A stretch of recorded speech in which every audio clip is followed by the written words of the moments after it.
नमस्कार साथियों, उम्मीद है कि आप लोग अच्छे होंगे। आज फिर से हम लोग नए टॉपिक के साथ उपस्थित हुए हैं। वो टॉपिक है आपका यूएसए का संविधान। ठीक है, यूएसए का संविधान, जिसको संयुक्त राज्य अमेरिका का संविधान भी कहा जाता है। तो आज हम लोग अमेरिका के संविधान के बारे में पढ़े और इसके साथ ही अमेरिका के संविधान के बारे में पढ़ेंगे। फिर इसका क्या फीचर है, इसकी कुछ प्रमुख विशेषता के बारे में पढ़ें। अगर आप लोग को अमेरिका के संविधान का जो फीचर है, विशेषता है, उसको देखने से पहले अगर आप भारत के संविधान का विशेषता को देखना चाहते हैं तो इसी चैनल पर हमारे प्ले लिस्ट में भारतीय संविधान की विशेषता पर लगभग आपका 1 घंटा 45 मिनट का वीडियो अपलोड किया गया है। आप वहां से जाके भारतीय संविधान का विशेषता का भी पूरा डिटेल में लेक्चर देख सकते हैं। तो चलिए हम लोग इसको शुरू करें। इससे पहले कि जो आप लोगों वीडियो देखें, अगर वीडियो अच्छा लगे और इससे कुछ सीखने को मिले तो आप लोग चैनल को सब्सक्राइब कर लेंगे और अधिक से अधिक वीडियो को शेयर कर देंगे ताकि और भाई लोग तक भी यह इंफॉर्मेशन पहुंच सके। तो चलिए हम लोग बिना समय गवाए वीडियो को शुरू करते हैं। तो आज हम लोग जिस टॉपिक पर चर्चा करेंगे वो टॉपिक है आपका यूएसए का संविधान, जिसको संयुक्त राज्य अमेरिका बोलते हैं। आप देखेंगे तो संयुक्त राज्य अमेरिका के संविधान का जो निर्माण की प्रक्रिया है, हम लोग को पता है कि जो अमेरिका है, अमेरिका को जो स्वतंत्रता मिला, यह स्वतंत्रता मिला 4 जुलाई 1786 को। ठीक है, और ये जो इसके लिए जो घोषणा पत्र तैयार किया गया था, अमेरिकी स्वतंत्रता का जो घोषणा पत्र तैयार किया गया था, यह घोषणा पत्र तैयार किया गया था जेफरसन के द्वारा। जेफरसन, ठीक है, जेफरसन नाम का एक व्यक्ति थे जिनके द्वारा अमेरिकी स्वतंत्रता घोषणा पत्र को क्या किया गया था, तैयार किया गया था। और उसके बाद देखेंगे तो 1787 ईस्वी में एक फिलाडेल्फिया में एक सम्मेलन हुआ था। इस सम्मेलन के माध्यम से 1787 ईस्वी में जो था सो अमेरिका के संविधान का निर्माण हुआ। तो माना जाता है कि जो आपका लगभग इस संविधान बनने में 4 महीना के आसपास समय लगा था। मई 1787 से यह समय था सितंबर 1787। तो मोटा मोटी आप देखेंगे तो लगभग 4 महीना में अमेरिका का संविधान बन के क्या हो गया था, तैयार हो गया था। तो अमेरिका का संविधान बनने में आपका 4 महीना, और ये संविधान जो है सो यहाँ पर बन के तैयार हो गया। उसके बाद और माना जाता है कि जो ये संविधान जब तैयार हो रहे थे तो इसमें अमेरिका के 13 राज्य का क्या था, भागीदारी था। इसमें 13 राज्यों ने मिलकर ये संविधान सभा का जो सम्मेलन था, इस सम्मेलन में अमेरिका का 13 राज्य क्या किए थे, भाग लिए थे। उसके बाद यह संविधान यहां बन के तैयार हो गया। उसके बाद 1789 ईस्वी को इस संविधान को क्या कर दिया गया, लागू कर दिया गया। और इस संविधान को लागू करने के बाद यहाँ का जो राष्ट्रपति, पहला राष्ट्रपति जो चुने गए, जिनको आप लोग जानते हैं जॉर्ज वाशिंगटन। जो आप देखेंगे जॉर्ज वाशिंगटन, जो वर्तमान में देखेंगे तो उसका यूएसए का, अमेरिका का क्या है आपका राजधानी भी इन्हीं के नाम पर रखा गया था। राजधानी का नाम जॉर्ज वाशिंगटन। माना जाता है कि जो अमेरिकी स्वतंत्रता संग्राम में इनका बहुत बड़ा योगदान था। जिस तरह से भारत में माना जाता है महात्मा गांधी का बहुत बड़ा योगदान था, सुभाष चंद्र बोस को बहुत बड़ा योगदान था, नेहरू का बहुत बड़ा योगदान था, उसी तरह से माना जाता है कि जो अमेरिकी स्वतंत्रता संग्राम में जो था सो जॉर्ज वाशिंगटन का बहुत बड़ा रोल था। ठीक है, अगर उसके बाद अगर हम लोग देखेंगे तो कहेंगे ये किससे आजाद हुआ, तो भाई अमेरिका भी जो था सो आप किसका गुलाम था, किसका उपनिवेश था, तो ब्रिटेन का ही गुलाम था। किसका, ब्रिटेन का ही गुलाम था। ठीक है, और ब्रिटेन का गुलाम था और इसको भी आजादी मिला किससे, ब्रिटेन से। अब देखेंगे तो अगर आप बात करेंगे कि जो इसके संविधान में क्या सब व्यवस्था है, तो देखिए अमेरिका का संविधान बहुत ही अगर कहेंगे तो छोटा है। मतलब छोटा है उस सेंस में, ऐसा नहीं है कि जो इसमें कुछ नहीं है, सो है बहुत सारा बात, लेकिन आप बहुत कम शब्दों में बहुत सारा बात कहा हुआ है। एक बात कई बार होता क्या है कि जब कुछ चीजों को हम लोग अमूर्त बना देते हैं। अमूर्त कहने का मतलब हो गया जो कहना तो क्या होता है, कहने के लिए तो 2 शब्द में भी उस बात को कहा जा सकता है, लेकिन उस बात को आप 2 शब्द के बजाय उसको आप 50 शब्द कर दिए तो वो हो गया अपने आप में अमूर्त। अगर कोई भी बात को 2 शब्द में ही क्या है कह दिया गया तो वो क्या हुआ, मूर्त। तो ये संविधान को जो थे से मूर्त बनाए थे, मतलब बहुत कम शब्दों में बहुत ज्यादा बात को क्या है कह दिए थे। तो छोटा है और माना जाता है। सबसे पहला इसका फीचर देखेंगे तो विश्व का प्रथम लिखित संविधान आप बोल सकते हैं। विश्व का प्रथम लिखित संविधान अगर माना जाता है आपका तो किसका माना जाता है, यूएसए का माना जाता है, संयुक्त राज्य अमेरिका का। अगर बात करेंगे इनके संविधान में तो इनके संविधान में अगर आप बात करेंगे तो सिर्फ 7 अनुसूची है। कितने अनुसूची है, 7। अगर बात करेंगे प्रस्तावना का बात करेंगे तो इनके संविधान में जो है सो एक आपका क्या है प्रस्तावना है। ठीक है, इनके संविधान में एक प्रस्तावना है, 7 अनुसूची है। अगर कहेंगे कि जो अभी तक इनके संविधान में आप देखिए इनका संविधान लागू हो रहा है 1789। आज क्या चल रहा है आपका 2025। आज तक मोटा मोटी अगर आप देख लेंगे तो संविधान इनका 1789 में लागू हुआ तो 11 साल ये और 200 साल, 11 साल और 200 साल और 25 साल। इसका मतलब हो गया कि जो कुल मिला के 236 साल में इनके संविधान में जो संशोधन हुआ है, संविधान में संशोधन, ठीक है, संविधान में संशोधन मात्र इनका अभी तक हुआ है कितना बार, 27 बार। तो कहेंगे कि जो इतना, और आप देख लीजिए अगर भारत का संविधान का बात करेंगे तो भारत का संविधान आपको 1950 में लागू हुआ, आज आप 2025 में हैं। मोटा मोटी अगर आप मान लीजिएगा तो 75 साल हुआ। 75 साल में देखेंगे तो आपके संविधान में लगभग 110 प्लस संशोधन हो गए। अब इसका मतलब ये नहीं कि जो हमारा संविधान खराब है, खराब का बात नहीं है, क्योंकि हमारा संविधान जो है सो ज़्यादा परिवर्तनशील है, क्योंकि हम अमेरिका जैसा कंट्री नहीं थे, हमारे पास उतना संसाधन नहीं था, तो हमको कुछ चीज़ संविधान सभा जो थे से कुछ चीज़ संविधान में ऐसे रखे जो उस समय लागू नहीं किया जा सकता था। इसका मतलब है कि जो समय के साथ उसमें क्या किया जा सके, परिवर्तन किया जा सके। इसका मतलब है कि जो भारतीय संविधान जो है सो न अमेरिका के तरह कठोर है न ब्रिटेन के तरह लचीला है। भारत का जो संविधान है यह है आपका अंशतः कठोर अंशतः लचीला। आगे बात करेंगे जो ये अंशतः कठोर और अंशतः लचीला क्या होता है। ठीक है, तो अगर आप देखेंगे तो छोटा इसीलिए बोला जाता है, 7 अनुसूची है, एक प्रस्ताव है और इसमें अभी तक 27 बार ही क्या हुए हैं, संशोधन हुआ है। एक चीज ध्यान रखेंगे कि जो अमेरिका के मूल संविधान में, मूल संविधान कहे तो मूल संविधान आपका क्या है 1789 के संविधान में, मूल संविधान कहे तो 1789 के संविधान में अमेरिका में आपका क्या था, फंडामेंटल राइट नहीं था। तब कहेंगे कि जो क्या अमेरिका का जो संविधान सभा था वो संविधान सभा अपने नागरिक को अधिकार नहीं देना चाहता था, तो नहीं, ऐसा बात नहीं है। अमेरिका के संविधान देखिए, जब भी हम पहला बार कोई चीज का प्रयोग करते हैं तो कुछ चीजें हमसे क्या होता है, छूट जाता है। तो हो सकता है कि जो संविधान सभा से ये चीजें क्या हो गई होगी, भूल हो गई होगी। तो इसमें देखेंगे तो इनके संविधान में, मूल संविधान में नहीं था, बाद में 1791 ईस्वी में, मतलब संविधान लागू होने के 2 साल के बाद जाके इसमें जो है सो बिल ऑफ राइट जोड़ा गया। क्या जोड़ा गया, बिल ऑफ राइट।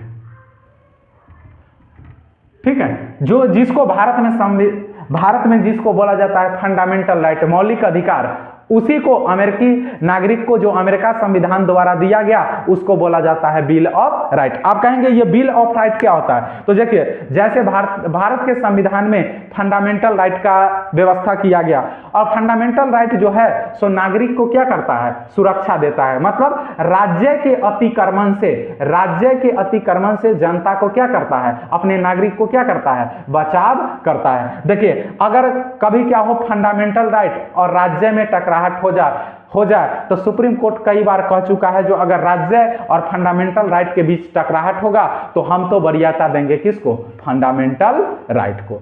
ठीक है, उसी तरह से उसमें क्या है, नागरिक को सुरक्षा प्रदान किया गया है। फंडामेंटल राइट जो है सो नागरिक को सुरक्षा प्रदान करता है। इसका मतलब हो गया जो राज्य कोई ऐसा नीति न बना दे और वो नीति बना के और जनता पर गलत तरीका से लागू कर दे जिसके वजह से जनता का मतलब कि जो जरूरत से ज्यादा क्या किया जा सके, शोषण किया जा सके। ठीक है, तो अब अगर हम लोग बात करेंगे तो इसको मिटाते हैं और आप लोग पेन और पेज साथ में रखेंगे, अगर कुछ कुछ नोट करने का जरूरत पड़े तो आप लोग करते चलेंगे। ठीक है, अगर देखिए अगर हम बात कर लेंगे 1789 में इनका बिल ऑफ राइट,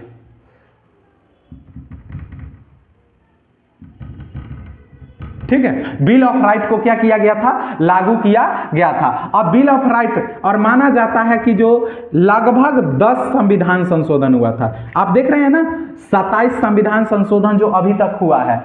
अमेरिकी संविधान में कितना संशोधन हुआ है, 27 संशोधन हुआ है, लगभग 200 कितना साल में, 36 साल में। अब 236 साल में आपका कितना संशोधन हुआ, 27 संशोधन। इसमें से 10 संशोधन जो है सो पहले 2 साल में हुआ। आप कहेंगे 2 साल में कैसे, आप देख रहे हैं 1789 ईस्वी में वहां का संविधान लागू हो रहा है और 1791 ईस्वी में यहां पर क्या किया जा रहा है कि जब बिल ऑफ राइट को क्या किया जा रहा है, शामिल किया जा रहा है। तो बिल ऑफ राइट को शामिल करने के लिए 10 संविधान संशोधन ये 2 साल में किया गया था।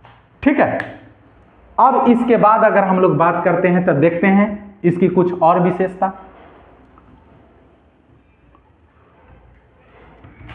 अब अगर हम लोग बात करेंगे तो देखेंगे अमेरिका की संविधान की विशेषता। अमेरिकी संविधान की विशेषता, अमेरिकी संविधान की विशेषता। आप कहेंगे ये अमेरिकी संविधान क्या है। अब अमेरिकी संविधान का अगर विशेषता देखेंगे तो अमेरिकी संविधान, जैसे इससे पहले क्लास में हम लोग भारत के संविधान की विशेषता पढ़े थे। तो भारत की संविधान की विशेषता का मतलब क्या हुआ, जैसे भारत में जो सरकार होगी वो क्या होगी, संसदीय प्रणाली के माध्यम से होगा। ये भारतीय संविधान की क्या है, विशेषता है। जैसे भारत का संविधान अपने नागरिक को सुरक्षा प्रदान करता है, ये क्या हुआ आपका संविधान की विशेषता हुआ। जैसे भारत में एकल नागरिकता का प्रावधान हुआ, यह क्या हुआ आपका संविधान की विशेषता हुआ। ठीक है, उसी प्रकार से आप देखेंगे तो अमेरिका के संविधान के अंतर्गत में भी अमेरिकी संविधान का कुछ विशेषता है। उस विशेषता में अगर आप देखेंगे तो सबसे पहले तो आप ले सकते हैं लिखित संविधान। लिखित संविधान, अब लिखित संविधान, तो आपको लिखित संविधान का मतलब पहले ही अभी बताए थे कि जो अमेरिका का संविधान बनने में कुल आपका लगभग कितना दिन लगा था, 4 महीना लगा था। अमेरिका का संविधान बनने में कितना महीना लगा, 4 महीना में। और यह दुनिया का प्रथम लिखित संविधान, दुनिया का प्रथम लिखित संविधान। ठीक है, देखिए संविधान का जो है से दो वर्जन है। एक है लिखित संविधान, एक है लिखित संविधान,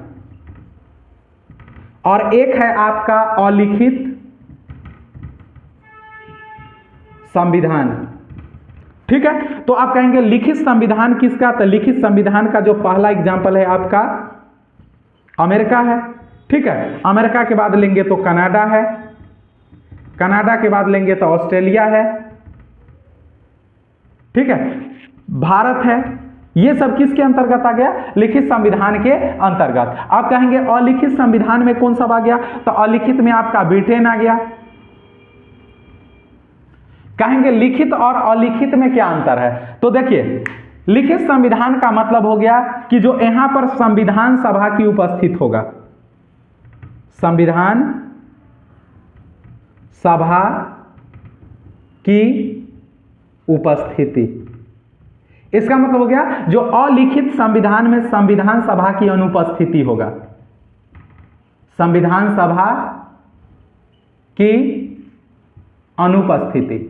इसका मतलब आपको संविधान सभा की उपस्थिति और संविधान सभा की अनुपस्थिति, इसका मतलब है कि जो अलिखित संविधान के अंतर्गत क्या होता है कि जो यहाँ के जो भी कानून बने, इसका मतलब आप कहेंगे क्या ब्रिटेन में संविधान नहीं है, तो ब्रिटेन में संविधान है, ठीक है, ब्रिटेन में संविधान है, लेकिन ब्रिटेन में जिस प्रकार से अमेरिका में, भारत में एक संविधान सभा द्वारा सुनियोजित समय में, जिस तरह से संविधान सभा द्वारा एक निश्चित समय में संविधान को तैयार किया गया था, उस तरह से ब्रिटेन में जो है सो आज तक कोई संविधान सभा नहीं बनाया गया है। तो आप कहेंगे उनका संविधान, दरअसल उनका देश बिना कानून का चलता है, तो नहीं, बिना संविधान का चलता है, तो नहीं।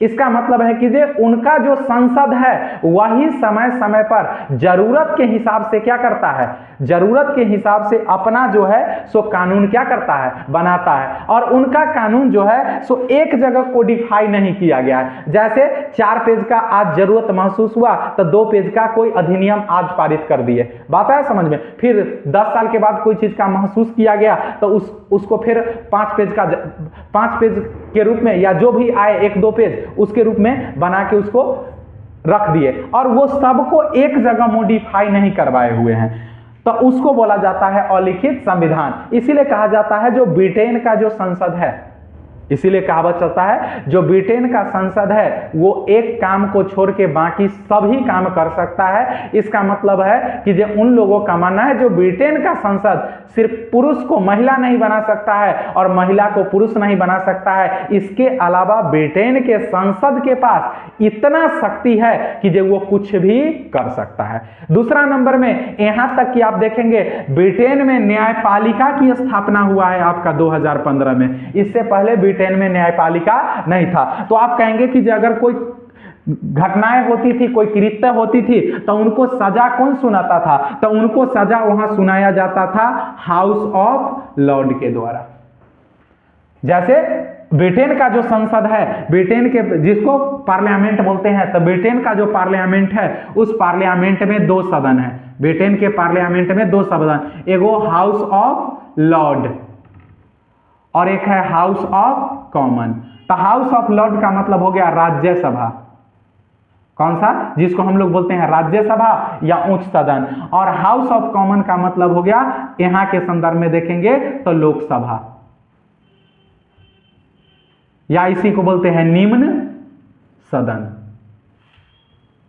ठीक है। और माना जाता है जो हाउस ऑफ लॉर्ड के पास वहां पर क्या होता है, थोड़ा पावर क्या होता है, ज्यादा होता है, तो हाउस ऑफ लॉर्ड वहां पर क्या करते थे, फैसला देते थे। दूसरा नंबर में जो वहां का संसद जो अधिनियम को पारित कर देगा, जो बिल को पारित कर देगा, उसका जांच जो है सो न्यायपालिका नहीं करेगी। न्यायपालिका के पास शक्ति है लेकिन सीमित शक्ति है, संसद द्वारा पारित कानून को न्यायपालिका चुनौती नहीं दे सकती, उसको खारिज नहीं कर सकती है। जैसे भारतीय संविधान में अगर भारत का पार्लियामेंट कोई कानून बनाएगी, सरकार कोई विधि बनाएगी, तो उस विधि का सुप्रीम कोर्ट क्या कर सकता है, जांच कर सकता है। अगर वो मूल अधिकार से असंगत होगा, मूल अधिकार को सीमित करने का कोशिश करेगा, तो सुप्रीम कोर्ट उसको क्या कर सकता है, समाप्त कर सकता है, उसको असंवैधानिक घोषित कर सकता है, जबकि ब्रिटेन के न्यायपालिका के पास ये अधिकार नहीं है, ठीक है।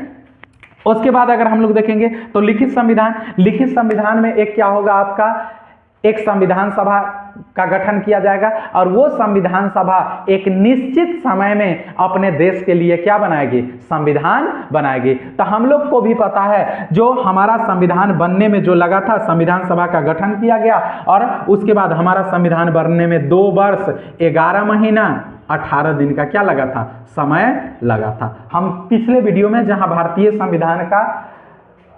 संविधान के विशेषता के बारे में पढ़ाए हैं, वहां पर आप जाके देखेंगे, प्लेलिस्ट में वीडियो है, तो आपको डिटेल में क्या हो जाएगा, इस पर भारत का संविधान कैसे बना आपको पूरे डिटेल में वीडियो मिल जाएगा, ठीक है।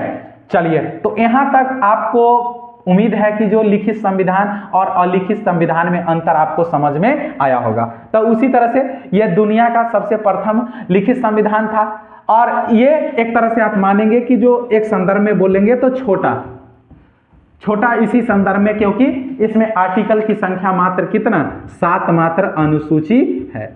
आप कहेंगे इतना बड़ा देश में आप 7 गो अनुसूची, अब इसका वजह आपको थोड़ा सा आगे समझाएंगे, ठीक है। आगे कहने का मतलब हो गया कि जो यहाँ पर अगर वर्तमान परिदृश्य देखेंगे तो वर्तमान परिदृश्य में अमेरिका में 50 राज्य है। उस समय तो 50 नहीं थे, उस समय 13 के आसपास क्या था, राज्य था। लेकिन वर्तमान में देखेंगे तो 50 राज्य है। 50 राज्य का वहां पर क्या है, अपना अपना संविधान है। अब कहेंगे 50 राज्य के पास संविधान, जी भारत में एक संविधान है, जबकि वहां पर जो है सो केंद्र का संविधान अलग हो गया, ठीक है। और ये जो संविधान के अंतर्गत 7 अनुसूची है, ये सिर्फ 3 चीज को कवर करता है। एक डिफेंस को, जिसको बोलते हैं रक्षा, एक डिफेंस को करता है, रक्षा को करता है। एक करता है आपका विदेश मामला, और एक करता है आपका संचार, ठीक है, टेलीकम्युनिकेशन। इस 3 के अलावा सारा का सारा विषय जो है सो है किसके पास, राज्य के पास, और केंद्र उसमें किसी प्रकार का हस्तक्षेप नहीं करता है। तो 50 राज्य का अपना अपना संविधान है, 50 राज्य का अपना अपना क्या है, झंडा है, और 50 राज्य जो है तो वहां का जो नागरिक है सो उस जिस राज्य में रहता है उस राज्य का भी नागरिक है और देश का भी नागरिक है। तो अमेरिका का संविधान जो है सो अपने नागरिक को दोहरी नागरिकता भी प्रदान करता है। दोहरी नागरिकता कहे तो इसका मतलब क्या हुआ, जैसे मान लीजिए कि जो अमेरिका में एक स्टेट है कैलिफोर्निया, तो कोई व्यक्ति अगर कैलिफोर्निया से है तो वो कैलिफोर्निया राज्य का भी क्या होगा, नागरिक होगा, और अमेरिका का भी क्या होगा, नागरिक होगा। जबकि दरअसल भारत में ऐसा नहीं है। यहाँ कोई न बिहार का नागरिक है, न कोई उत्तर प्रदेश का नागरिक है, न कोई झारखंड का नागरिक है, न कोई पश्चिम बंगाल का नागरिक है। यहाँ सब सिर्फ कहाँ का नागरिक है, भारत का नागरिक है, ठीक है। तो ये आपके पास क्या है, ये 3 मामला को देखता है। तो 50 राज्य, 50 का अपना अपना अलग अलग संविधान, 50 के पास अपना अलग अलग झंडा, ठीक है। अब इसके बाद अगर हम लोग देखेंगे तो ये था आपका लिखित संविधान। अब इसके अलावा हम लोग देखेंगे तो अगला है आपका संक्षिप्त संविधान, मतलब बहुत छोटा संविधान है, लघु संविधान है। अब इसको संक्षिप्त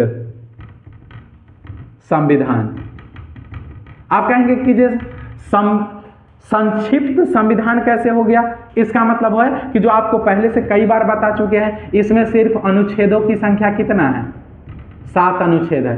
लगभग अगर शब्द का बात करेंगे तो लगभग 4000 के आसपास शब्द है। कितना हजार, 4000 शब्द ही है मात्र अमेरिका के संविधान में, जबकि आपके संविधान में लाखों में शब्द है, ठीक है। 4000 के आसपास इनका क्या है, संविधान में शब्द है। अगर पृष्ठ का बात करेंगे तो लगभग 12 से 14 के आसपास इनका क्या है, पृष्ठ है। और अभी तक अगर आप देखेंगे तो इनके संविधान में 27 बार ही क्या हुआ है, संशोधन हुआ है। इसीलिए इनके संविधान को बोला जाता है। और संविधान बनने में भी बहुत कम समय लगा था, मात्र कितना महीना, 4 महीना। हमारा संविधान बनने में कितना समय लगा, 2 वर्ष 11 महीना 18 दिन। इनका संविधान बन के कितना महीना में तैयार हो गया, 4 महीना में। तो इसीलिए इनके संविधान को ये सारे पर्सपेक्टिव के आधार पर बोला जाता है कि जो इनका संविधान क्या है, आपका लघु संविधान है, ठीक है। अब इसके बाद हम लोग बात करेंगे तो अगला हमारा हो जाएगा कठोर संविधान। क्या है, संविधान कठोर है, कठोर संविधान। आप कहेंगे ये कठोर कैसे है। अब देखिए, कठोर इसीलिए है कि इनके संविधान में संशोधन करना आसान नहीं है। आप कहेंगे जो संविधान में जिस तरह से आप मान लीजिए ब्रिटेन में, तो ब्रिटेन का जो संसद है वो कुछ भी कर सकता है, ब्रिटेन का संसद है वो कुछ भी कर सकता है। लेकिन आप देखेंगे तो अमेरिका में क्या है, ऐसा नहीं है। अमेरिका के संसद के पास अधिकार है, वो अमेरिका को संसद को देखिए, ब्रिटेन का जो आपका संसद है, ब्रिटेन का संसद है, इसको हम बोलते हैं पार्लियामेंट, ठीक है, पी लिख देते हैं, पार्लियामेंट। अब भारत में भी क्या बोला जाता है, भारत के संसद को भी क्या बोला जाता है, पार्लियामेंट, क्योंकि हम ब्रिटेन से ही लिए हैं। हमारा जो संसदीय प्रणाली है देश का, वो ब्रिटेन से ही क्या किया गया है, लिया गया है। अभी आगे आपको समझाएंगे कि संसदीय प्रणाली क्या होता है, अध्यक्षीय प्रणाली क्या होता है, ठीक है। तो ये आपका ब्रिटेन हमारा जो है सो पार्लियामेंट है जो ब्रिटेन से लिया गया है, लेकिन अमेरिका में इसको बोला जाता है, अमेरिकी संसद को बोला जाता है कांग्रेस, ठीक है, उसको कांग्रेस बोला जाता है। आप कांग्रेस कहेंगे तो राहुल गांधी वाला कांग्रेस नहीं, ठीक है, अमेरिका का जो संसद है उसको क्या बोला जाता है, कांग्रेस। और इस कांग्रेस जो है आपका, इसका 2 सदन है। आप कहेंगे तो 2 सदन में एक है आपका house of representative, house of representative को प्रतिनिधि सभा भी बोलते हैं, और एक है आपका सीनेट, एक है सीनेट। तो हाउस ऑफ रिप्रेजेंटेटिव में इनका 435 सदस्य हैं। हाउस ऑफ रिप्रेजेंटेटिव में कितना सदस्य हैं, 435, और सीनेट में जो है सो 100 सदस्य हैं। अब कहेंगे हाउस ऑफ रिप्रेजेंटेटिव का मतलब क्या हुआ, जिसको भारत में आप बोलते हैं लोकसभा, जिसको भारत में बोलते हैं, भारत के संसद में भी 2 सदन है, एक है आपका लोकसभा और एक है आपका क्या, राज्यसभा। तो लोकसभा को निम्न सदन बोलते हैं, राज्यसभा को उच्च सदन बोलते हैं। तो हाउस ऑफ रिप्रेजेंटेटिव का मतलब हो गया आपका भारत में लोकसभा, और उनका जो हाउस ऑफ रिप्रेजेंटेटिव है उसमें सदस्य 435 है, आपके लोकसभा में 543 सदस्य है, ठीक है। उसी तरह से अगर सीनेट का बात करेंगे तो सीनेट का मतलब हो गया राज्यसभा।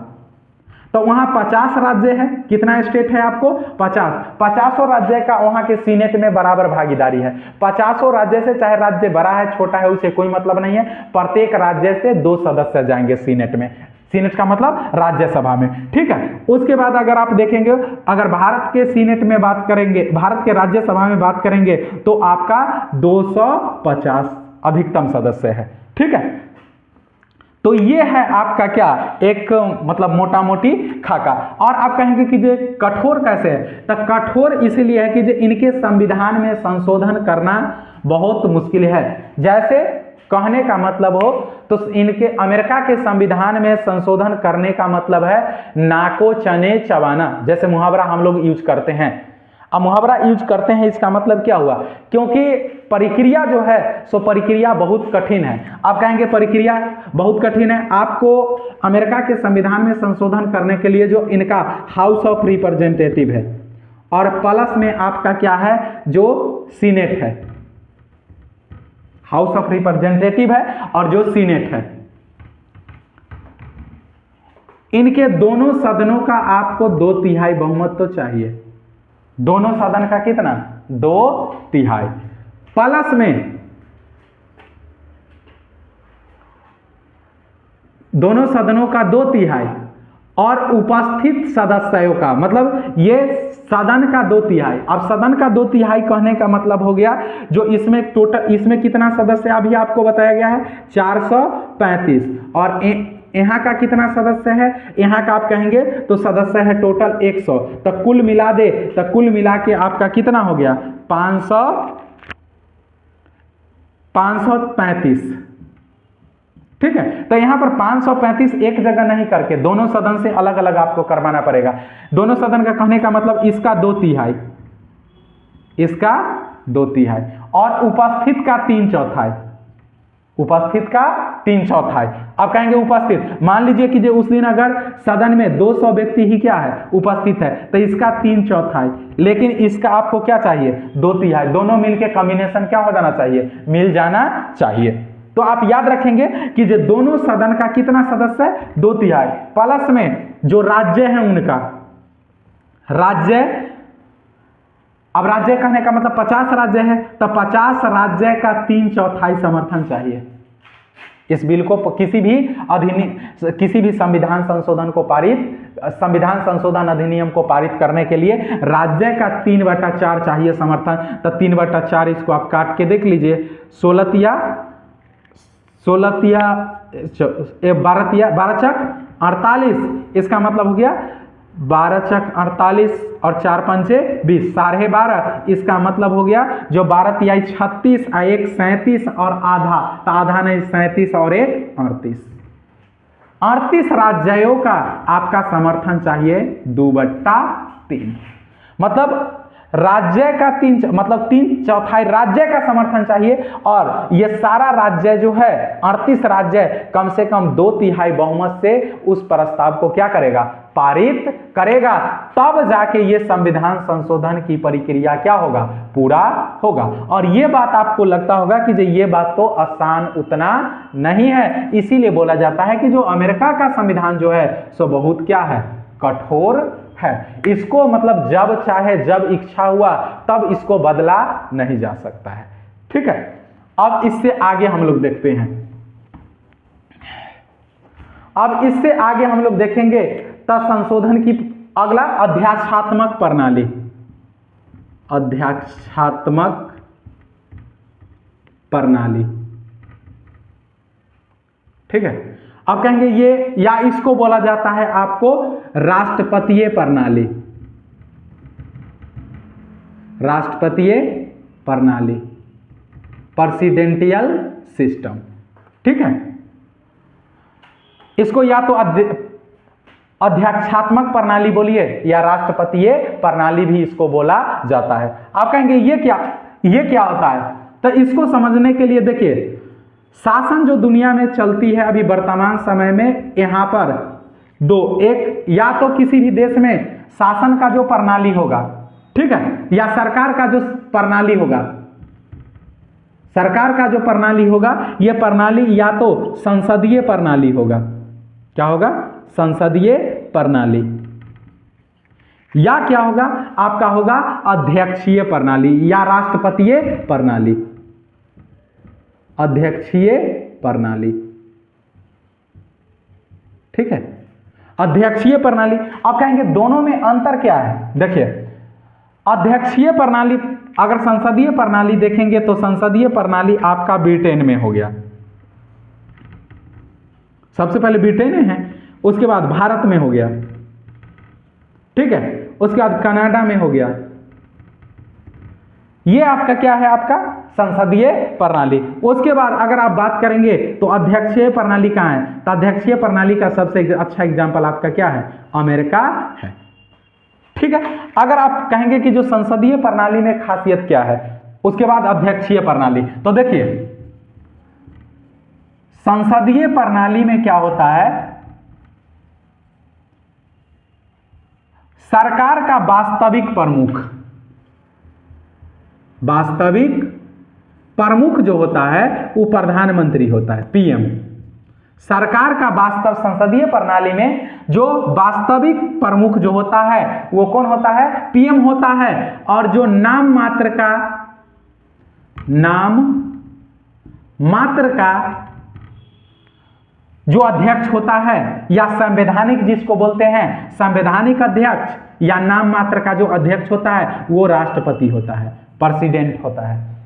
इसका मतलब संसदीय प्रणाली में जो वास्तविक शक्ति होगा, वो वास्तविक शक्ति जो होगा सो प्रधानमंत्री के पास होगा, जबकि नाम मात्र की शक्ति या संवैधानिक शक्ति जो होता है सो किसके पास होता है, प्रेसिडेंट के पास होता है। तो आप कहेंगे कि जो प्रेसिडेंट, तो ये भारत में क्या है कि जो प्रेसिडेंट, जबकि वही ब्रिटेन में देख लेंगे तो ब्रिटेन में प्रेसिडेंट के जगह पर आपका क्या है, राजा है या रानी होगी, राजा या रानी या क्राउन, जो भी बोलना है वो बोल सकते हैं। तो भारत में क्या है कि जो गणतंत्र है, जबकि ब्रिटेन में आपका क्या है, राजतंत्र है। तो राजतंत्र का मतलब हो गया जो वहां राष्ट्र का जो अध्यक्ष होगा, राष्ट्र का अध्यक्ष या जो नाम मात्र का जो शासक होगा वो वंशानुगत होगा। तो अमेरिका में जो नाम मात्र का शासक है, क्राउन है, राजा या रानी, तो ये क्या है, वंशानुगत है। जबकि भारत में क्या है, गणतंत्र है। गणतंत्र कहने का मतलब हो गया जो राष्ट्राध्यक्ष का जो पद है, राष्ट्र या राष्ट्र प्रमुख का जो पद है वो वंशानुगत नहीं होके, वो पद जो है सो आपका क्या है, वो पद जो है सो मतलब वंशानुगत नहीं होके, उत्तराधिकार की नियुक्ति नहीं होके, चुनाव की प्रक्रिया के द्वारा उसको क्या किया जाता है, लाया जाता है। मतलब हम लोग देखेंगे तो हमारे देश में राष्ट्रपति का क्या होता है, प्रत्येक 5 साल पर क्या होता है, चुनाव होता है। तो इनका एक निश्चित कार्यकाल होता है और प्रत्येक निश्चित कार्यकाल के बाद इनके उत्तराधिकार का चुनाव करवाया जाता है और चुनाव प्रणाली के माध्यम से लाया जाता है। जबकि संसद में ऐसा, या ब्रिटेन में ऐसा नहीं है। अब ब्रिटेन में ऐसा नहीं है, वहां जो एक बार राजा या रानी बना तो जब तक उनका मृत्यु नहीं होगा या जब तक वो अपने इच्छा से दूसरा को सत्ता नहीं सौंप देंगे तब तक वही वहां का क्या बने हुए रहेंगे, राजा या रानी या क्राउन बने हुए रहेंगे। वो सिस्टम हमारे देश में नहीं है। कभी ऐसा देखें जो राष्ट्रपति का बेटा क्या बन रहा है, राष्ट्रपति, या राष्ट्रपति का पोता ही क्या बनेगा, राष्ट्रपति। ऐसा मतलब कि जो परंपरा हमारे देश में क्या है, नहीं है। लोकतांत्रिक तरीका से राष्ट्रपति का चुनाव होगा, भले ही चुनाव क्या हो, अप्रत्यक्ष हो, ठीक है, लेकिन एक निश्चित कार्यकाल के लिए हमारा राष्ट्रपति क्या किए जाते हैं, चुने जाते हैं। तो ये है संसदीय प्रणाली का खासियत, जो संसदीय प्रणाली में वास्तविक शासक अलग होता है और नाम मात्र का शासक अलग होता है, या नाम मात्र के शासक को संवैधानिक शासक भी बोलते हैं। और संवैधानिक शासक के तौर पर या नाम मात्र के शासक के तौर पर संसदीय प्रणाली में राष्ट्रपति होगा या क्राउन होगा, और जबकि वास्तविक शक्ति जो होता है वो किस में होता है, प्रधानमंत्री में। तो उम्मीद है कि जो आपको संसदीय प्रणाली समझ में आया होगा। अब आपको समझाने का कोशिश करते हैं अध्यक्षीय प्रणाली। अब आइए अध्यक्षीय प्रणाली। अध्यक्षीय प्रणाली में होता क्या है कि जो राष्ट्र का प्रमुख होता है, राष्ट्र प्रमुख ही आपका क्या होता है, सरकार का प्रमुख होता है। राष्ट्र प्रमुख ही क्या होता है, सरकार का प्रमुख होता है। तो यहां पर प्रधानमंत्री नहीं होगा, यहां पर प्रधानमंत्री नहीं होगा, यहां पर सिर्फ कौन होगा, प्रेसिडेंट होगा और वाइस प्रेसिडेंट होगा, ठीक है। यहां पर प्रेसिडेंट, इसका मतलब है ये प्रेसिडेंट जो होगा अध्यक्षमत प्रणाली में इस सरकार का भी प्रमुख होगा। राष्ट्रपति जो है सो सरकार का भी प्रमुख होगा और प्लस में राष्ट्र का भी प्रमुख होगा। दोनों एक ही व्यक्ति था। इसका मतलब अमेरिका का जो राष्ट्रपति है वो सरकार का भी प्रमुख है और आपका क्या है, राज्य का भी प्रमुख है। सरकार का प्रमुख कहने का मतलब सरकार चलाने की भी जिम्मेदारी उसके पास है और राष्ट्र के अध्यक्ष के तौर पर। तो आप देखेंगे कि जो सरकार चलाता है और राष्ट्र के प्रमुख का काम क्या होता है, तो देखिए राष्ट्र के प्रमुख का काम होता है कि जो देश के अंतर्गत जितने नियुक्तियां और भर्ती होगा, मतलब एक क्लर्क से लेके और एक आईएएस अधिकारी तक, या एक क्लर्क से लेकर और एक प्रधानमंत्री तक की जो नियुक्ति होगा वो सब नियुक्तियां किसके नाम पर होता है, राष्ट्रपति के नाम पर होता है। या देश के अंतर्गत या देश से बाहर जितने भी संधि समझौता जो भी होंगे वो सब होंगे किसके नाम पर, राष्ट्रपति के नाम पर, ठीक है। आप कहेंगे, आप देखेंगे तो बराबर विदेश के यात्रा पर कौन जाते हैं, प्रधानमंत्री, हमारे देश का प्रधानमंत्री। लेकिन आप देखेंगे भले ही विदेश यात्रा पर प्रधानमंत्री जाए, विदेश मंत्री जाए, रक्षा मंत्री जाए, उससे कोई मतलब नहीं है। जितने भी संधि होंगे, समझौते होंगे, उस पर जो सिग्नेचर होंगे वो सब होगा किसके नाम पर, राष्ट्रपति के नाम पर, ठीक है। तो राष्ट्रपति का यह महत्व होता है या राष्ट्र के अध्यक्ष का यह महत्व होता है, ठीक है। तो आप देखेंगे तो अमेरिका का जो अभी मान लीजिए डोनाल्ड ट्रंप, ये वहां का क्या बने, राष्ट्रपति बने। तो इसका मतलब हो गया कि जो यही राष्ट्र का आपका क्या होंगे, राष्ट्र का भी प्रमुख होंगे और सरकार का भी प्रमुख होंगे, दोनों कार्य इन्हीं का। और अब देखिए आपको थोड़ा सा एक बात मतलब नहीं बता पाए, संसदीय प्रणाली में क्या होता है, संसदीय प्रणाली में विधायिका जो होता है,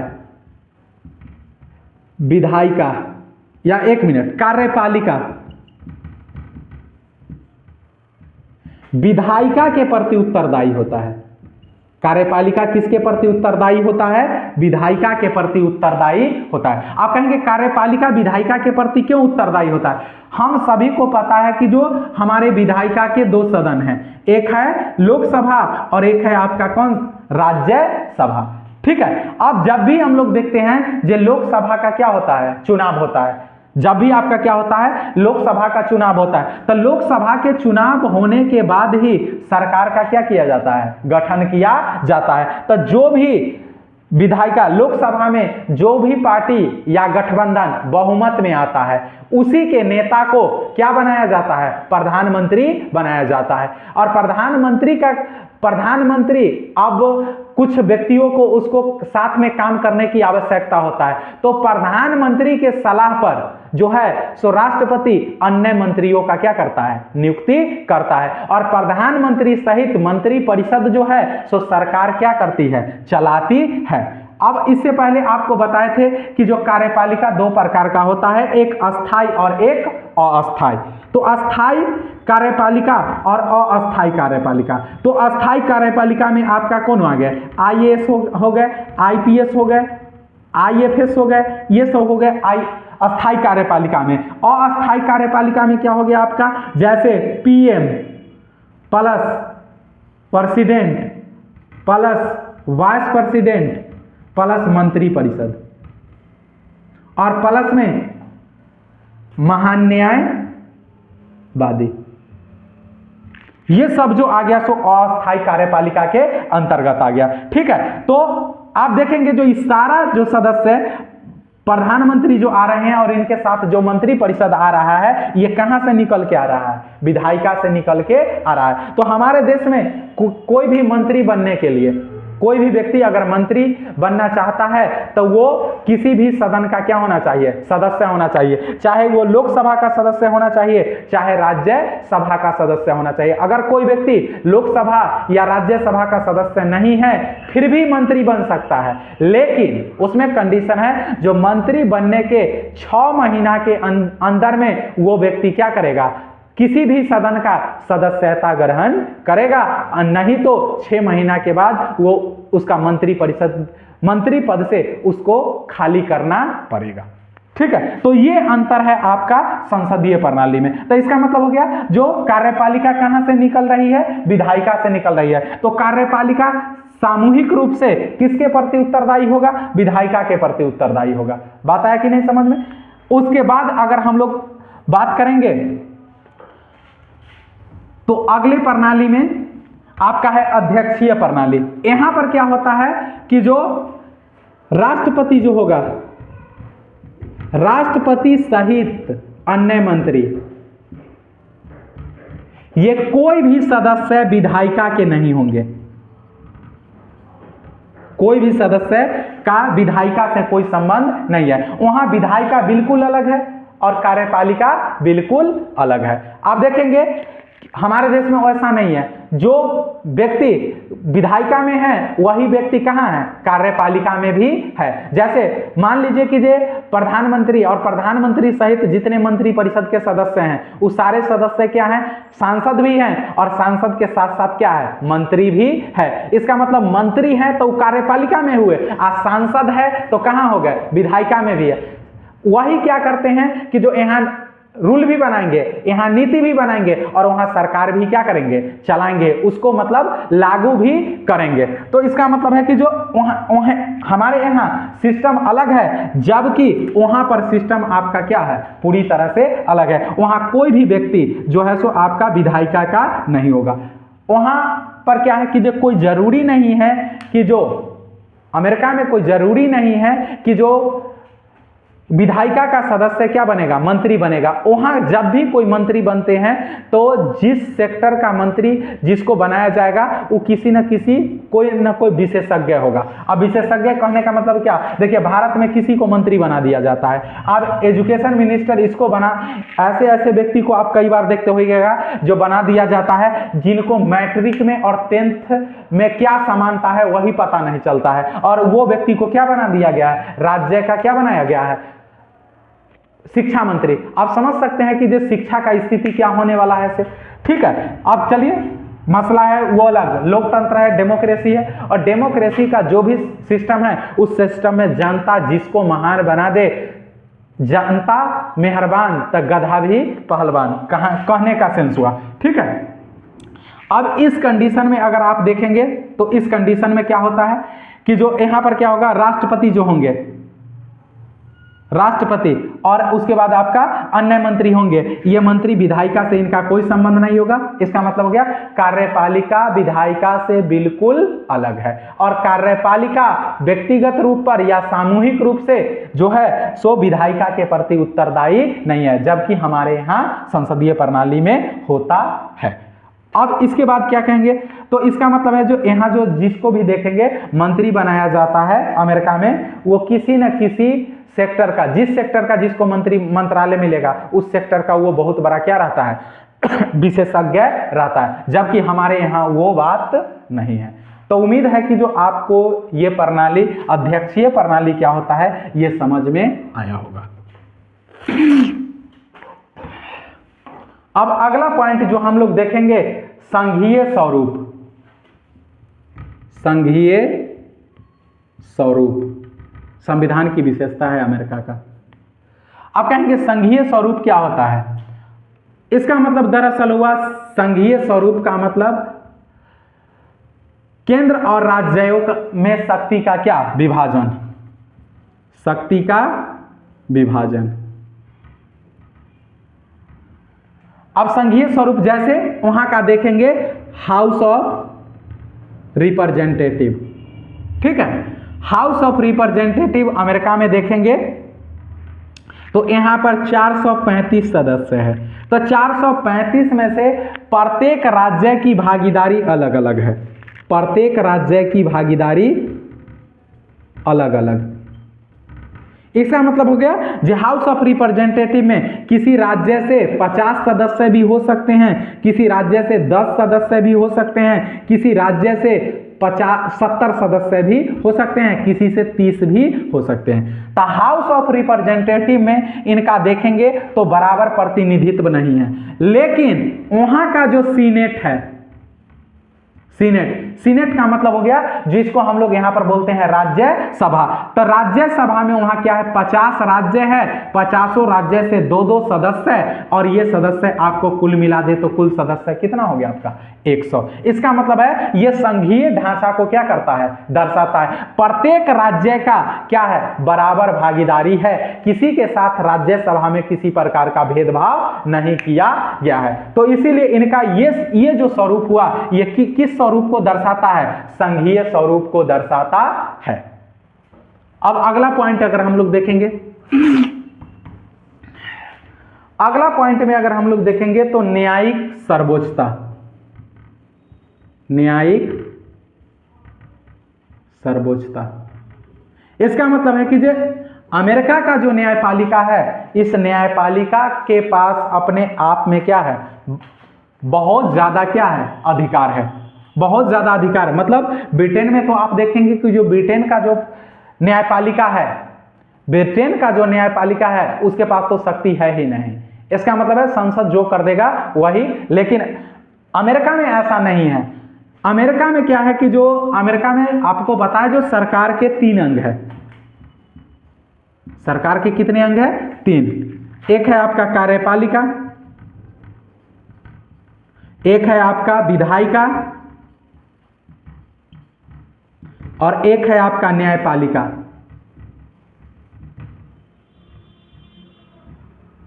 एक है आपका न्यायपालिका। अब कहेंगे कि जो इसमें क्या है भाई, तीनों अंग पूरी तरह से आपका क्या है, अलग अलग है, कोई किसी के काम में क्या करता है, हस्तक्षेप नहीं करता है। तो हम लोग अभी देखे थे अमेरिका में क्या है, अध्यक्षीय प्रणाली, और अध्यक्षीय प्रणाली जो है सो यहाँ पर क्या होता है, कार्यपालिका विधायिका के प्रति उत्तरदायी नहीं होता है, जबकि संसदीय प्रणाली में होता है।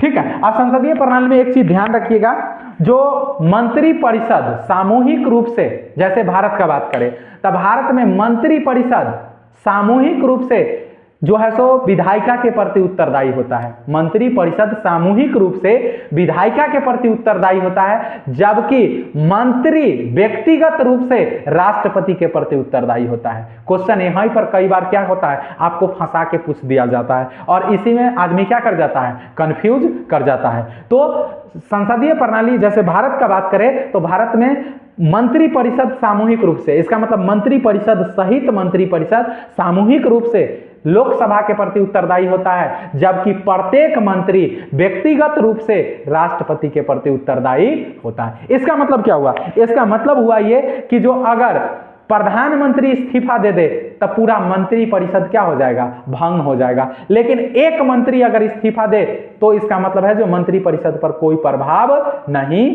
पड़ेगा। या उसका कहने का मतलब हो गया जो प्रत्येक, अगर प्रधानमंत्री चाहे, ये राष्ट्रपति चाहे तो क्या कर सकता है, मंत्रालय में क्या कर सकता है, फेरबदल कर सकता है। और जब यहां पर हम आपको बोले राष्ट्रपति, इसका मतलब अगर प्रधान, क्योंकि आपको पता है जो मंत्री की नियुक्ति कौन करता है, राष्ट्रपति करता है, लेकिन किसके सलाह पर, प्रधानमंत्री के सलाह पर। अगर कोई एक मंत्री भ्रष्टाचार में संलिप्त पाया गया, अगर प्रधानमंत्री चाहे तो क्या है, उस व्यक्ति को राष्ट्रपति के कह के उस व्यक्ति को क्या कर सकता है, हटवा सकता है और उसके जगह पर दूसरे व्यक्ति को नियुक्त करवा सकता है। अगर राष्ट्रपति ऐसा नहीं करता है, अगर मान लीजिए कि जो संसद में उस पर चर्चा हुआ, अगर संसद में चर्चा में उस मंत्री के ऊपर अविश्वास प्रस्ताव लग गया, तब पूरा मंत्री परिषद को क्या करना पड़ेगा, इस्तीफा देना पड़ेगा, क्योंकि वो आरोप किसके द्वारा लगाया गया है, विधायिका के द्वारा लगाया गया है। और विधायिका के द्वारा आरोप लगाया गया है तो विधायिका के द्वारा उस मंत्री को हटाया जा रहा है। और आपको पहले बोला गया है जो मंत्री परिषद सामूहिक रूप से किसके प्रति उत्तरदायी होता है, विधायिका के प्रति उत्तरदायी होता है। इसका मतलब विधायिका एक मंत्री पर आरोप लगा दिया और वो आरोप साबित हो गया तो सारा का सारा मंत्री परिषद को क्या करना पड़ेगा, इस्तीफा देना पड़ेगा। इसी के लिए कहावत चलता है, साथ साथ तैरेंगे सनम, साथ साथ डूबेंगे सनम। ठीक है, इसका मतलब एक साथ। अब उम्मीद है कि ये बात आपको समझ में आया होगा।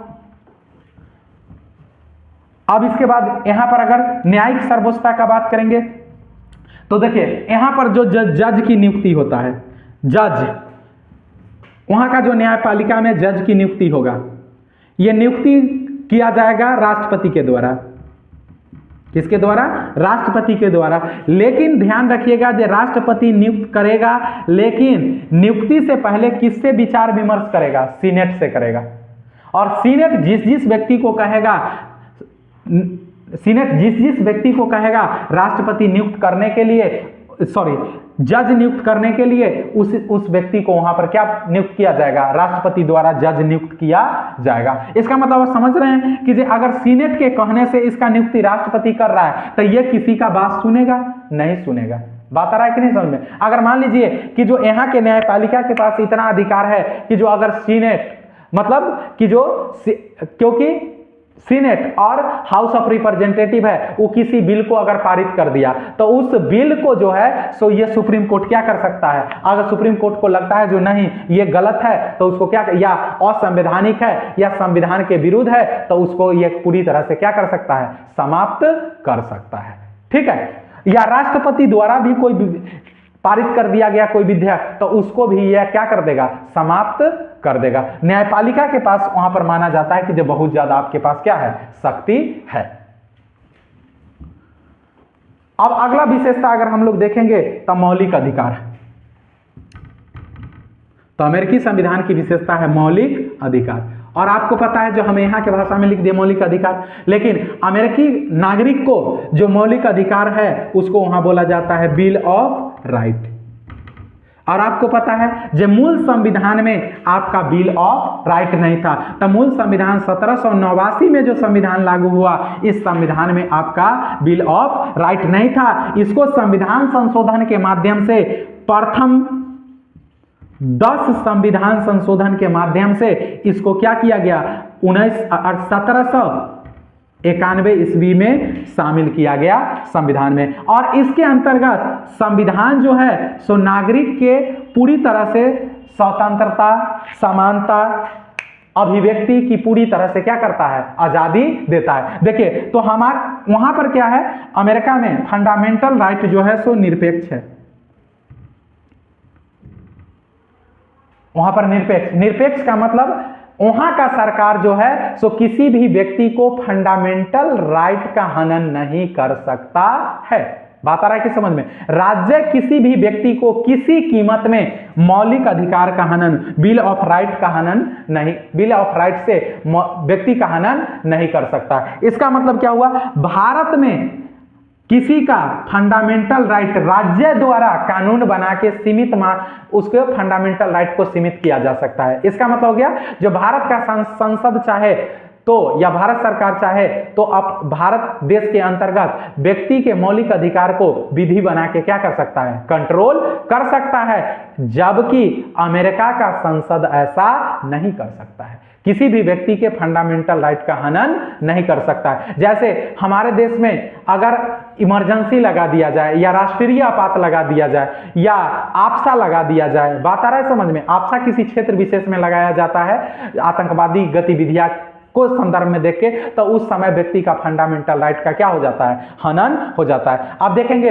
1975 से 77 लगभग आपके देश में 18 महीना इमरजेंसी जो इंदिरा गांधी सरकार में लगाया गया था, उस समय में अगर आप देखेंगे तो व्यक्ति को एक कानून उस समय था मीसा के तहत गिरफ्तार किया जाता था और व्यक्ति को पूरी तरह से फंडामेंटल राइट का धज्जिया उड़ा दिया गया था। तो वहां पर आपको देखने को मिलता है। तो व्यक्ति का फंडामेंटल राइट का हनन भारत में सीमित किया जा सकता है, जबकि अमेरिका में ऐसा नहीं है। किसी भी व्यक्ति के फंडामेंटल राइट को हनन वहां पर नहीं कम किया जा सकता है। अब अगला पॉइंट अगर हम लोग देखेंगे तो अगला पॉइंट है आपका शक्तियों का पृथक्करण। शक्तियों का पृथक्करण। अब शक्तियों का पृथक्करण देखेंगे तो यही आपको बताए थे, जैसे कार्यपालिका,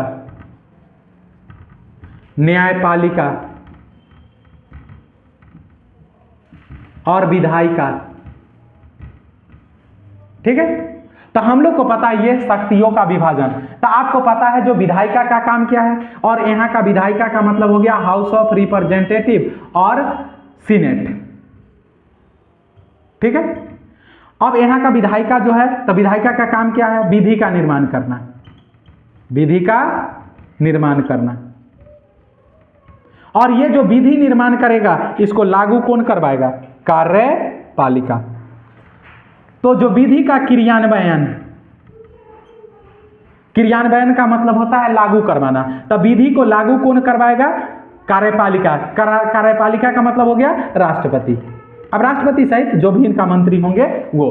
ठीक है, तो जो विधायिका जो कानून बनाएगा उस कानून को लागू कौन करेगा, कार्यपालिका। इसका मतलब हो गया जो कार्यपालिका के पास कानून लागू करने का शक्ति है, न कि कानून बनाने का शक्ति है। कानून बनाने का शक्ति है सिर्फ किसके पास, विधायिका के पास, और उसको लागू करने का शक्ति है किसके पास, कार्यपालिका के पास। इसका मतलब हो गया जो विधायिका सिर्फ कानून बनाएगी, कानून को लागू नहीं कर सकता है। बात आया कि नहीं समझ में। और कार्यपालिका सिर्फ कानून को लागू करेगा, कानून को बनाएगा नहीं।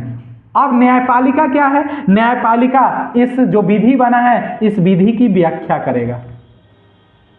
क्या करेगा, व्याख्या करेगा या जांच करेगा। और इसमें अगर कोई त्रुटि पाया जाता है या दोष पाया जाता है, यह कानून में त्रुटि पाया जाता है या दोष पाया जाता है, या लागू करने की प्रक्रिया में त्रुटि पाया जाता है और दोष पाया जाता है, तो इस समस्या का समाधान कौन करेगा, न्यायपालिका करेगा। या इस कानून के वजह से किसी के फंडामेंटल राइट या बिल ऑफ राइट का हनन होता है, तो उस मामले में न्यायपालिका उस कानून को क्या कर देगी, खारिज कर देगी। तो यह हुआ शक्तियों का पृथक्करण। और इसमें क्या होता है, ये सभी संस्था स्वतंत्र है, इसमें से कोई किसी के अधीन नहीं है। ऐसा नहीं है कि जो कार्यपालिका विधायिका के अधीन है, नहीं, और विधायिका कार्यपालिका के अधीन है, नहीं। हम लोग अभी इससे पहले देखे हैं जो कार्यपालिका विधायिका का एक भी सदस्य कार्यपालिका में नहीं होगा। विधायिका बिल्कुल अलग होगा, कार्यपालिका अलग होगा। अध्यक्षीय सिस्टम में अमेरिका में, जबकि भारत में ऐसा नहीं है। भारत में आप देखेंगे तो कहीं ना कहीं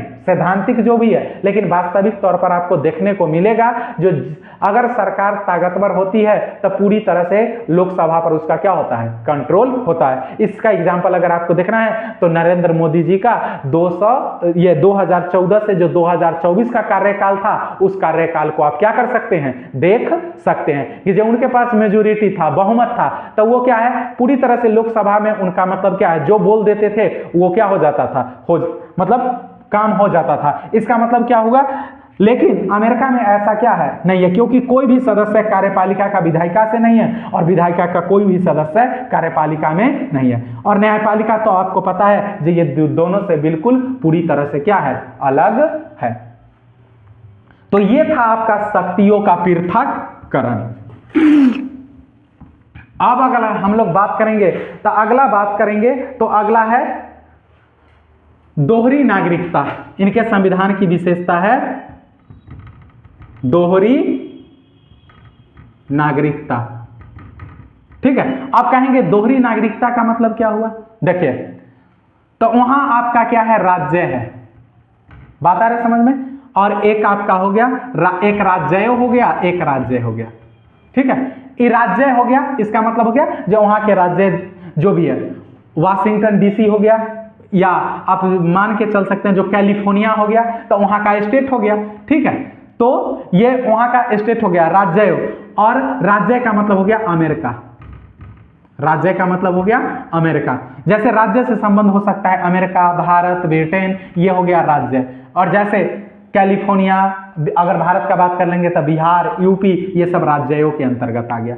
ठीक है, तो हम लोग अभी अमेरिका का पढ़ते हैं तो अमेरिका का समझेंगे। तो जैसे मान लीजिए वहां के कोई राज्य है, उस राज्य में एक है कैलिफोर्निया।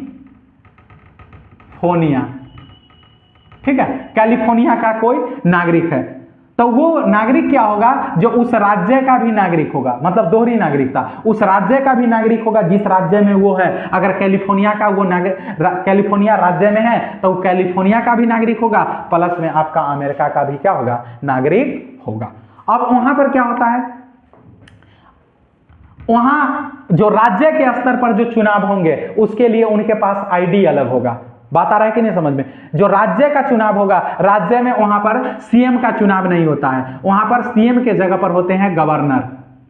ठीक है, गवर्नर, जिसको हम लोग यहाँ राज्यपाल बोलते हैं, तो गवर्नर। और गवर्नर हमारे यहाँ जैसे गवर्नर है वैसा गवर्नर वहां नहीं, जस्ट लाइक जैसे हमारे यहाँ सीएम का चुनाव होता है उसी तरह से, मतलब हमारा थोड़ा सा प्रक्रिया अलग है लेकिन आपको समझाने के लिए बता रहे हैं। जिस तरह से हमारे यहाँ सीएम के पास पावर होता है और सीएम अप्रत्यक्ष रूप से जनता द्वारा चुना जाता है, उसी तरह से वहां का गवर्नर है, वो गवर्नर प्रत्यक्ष रूप से किसके द्वारा चुना जाता है, जनता के द्वारा चुना जाता है। तो क्या होगा, गवर्नर के चुनाव में वो भाग लेंगे तो उसके लिए उनके पास आईडी अलग होगा, राज्य स्तर का आईडी होगा। जब वही अमेरिका के प्रेसिडेंट का वो चुनाव करेंगे तो उसके लिए उनके पास कार्ड क्या होगा, अलग होगा। केंद्र का कार्ड अलग होगा, राज्य का कार्ड अलग होगा, जिसके माध्यम से वो क्या करेंगे, वोट गिराएंगे। इसका मतलब है जो अमेरिका में दोहरी नागरिकता, प्रत्येक व्यक्ति जिस राज्य का निवासी है उस राज्य का भी नागरिक है और अमेरिका का भी नागरिक है, जबकि हमारे यहां वैसा नहीं है। आप देखेंगे पंचायत के चुनाव से लेके, मतलब एक मुखिया के चुनाव से लेके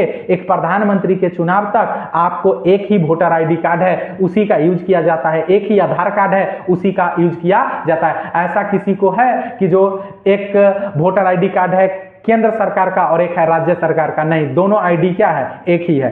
तो हम लोग सिर्फ क्या है, भारत में क्या है कि जो एकल नागरिकता का प्रावधान है, तो भारत का सभी जो नागरिक है वो सिर्फ भारत का नागरिक है, न कि किसी राज्य का नागरिक है, जबकि अमेरिका में वैसा नहीं है। और उनको हर स्तर पर आपको क्या है, डबल स्टेटस उनको मिलता है। अब इसके बाद कहेंगे दोहरी नागरिकता आपका हो गया। अब इसके बाद अगर आप देखेंगे तो नियंत्रण एवं संतुलन सिद्धांत, नियंत्रण एवं संतुलन सिद्धांत। ठीक है, नियंत्रण एवं संतुलन सिद्धांत क्या हो गया, जैसे ये केंद्र और राज्य के बीच में, केंद्र और राज्य के बीच में संतुलन बनाने का पूरी तरह से क्या है, कोशिश करते हैं। मतलब केंद्र सरकार ज्यादा से ज्यादा मामले में राज्य को क्या करेगा, हस्तक्षेप नहीं करेगा। ठीक है, मतलब उसमें राज्य को ज्यादा परेशान नहीं करेगा। वहां पर जो जल्दी है सो राष्ट्रपति शासन वगैरह की प्रक्रिया किसी राज्य में वहां पर आपातकाल नहीं लगाया जा सकता है। ठीक है, जिस तरह से हमारे यहाँ केंद्र सरकार अगर चाहे तो किसी राज्य को क्या, राज्य सरकार को क्या कर सकता है, परेशान कर सकता है। इसका एग्जाम्पल अगर आपको समझना है तो अरविंद केजरीवाल को इसका एग्जाम्पल लेके आप समझ सकते हैं। जब वो दिल्ली का सीएम थे, जब अतिशी दिल्ली का सीएम थी, तब बात बात पर वो कहते थे कि जो लेफ्टिनेंट गवर्नर है जो है सो वो उनको क्या कर रहा है, गवर्नर जो है सो वहां का उनको काम करने नहीं दे रहा है। ठीक है, इसका मतलब है कि जो केंद्र और राज्य में संतुलन की थोड़ा सा क्या, जब केंद्र के स्तर पर अलग सरकार होंगे और राज्य के स्तर पर अलग सरकार होगा तो संतुलन थोड़ा सा क्या हो जाता है, बिगड़ जाता है। अब पता है कि जो कोई भी व्यक्ति राजनीतिक स्वार्थ उतना आसानी से क्या करता है, नहीं छोड़ता है, या कोई भी पार्टी हो या कोई भी व्यक्ति हो, तो उस कंडीशन में बैलेंस गड़बड़ा जाते हैं। लेकिन अमेरिका में दरअसल ऐसा कुछ नहीं है। उम्मीद है कि जो आप लोगों को अमेरिका का संविधान की विशेषता, अमेरिका के संविधान के बारे में कुछ नॉलेज इकट्ठे हुए होंगे। आज हम लोग वीडियो के यहीं पर छोड़ते हैं और फिर अगले नए वीडियो में मिलेंगे, नए वीडियो में नए कंटेंट के साथ, और आप लोग अधिक से अधिक वीडियो को शेयर करेंगे भाई। चलिए।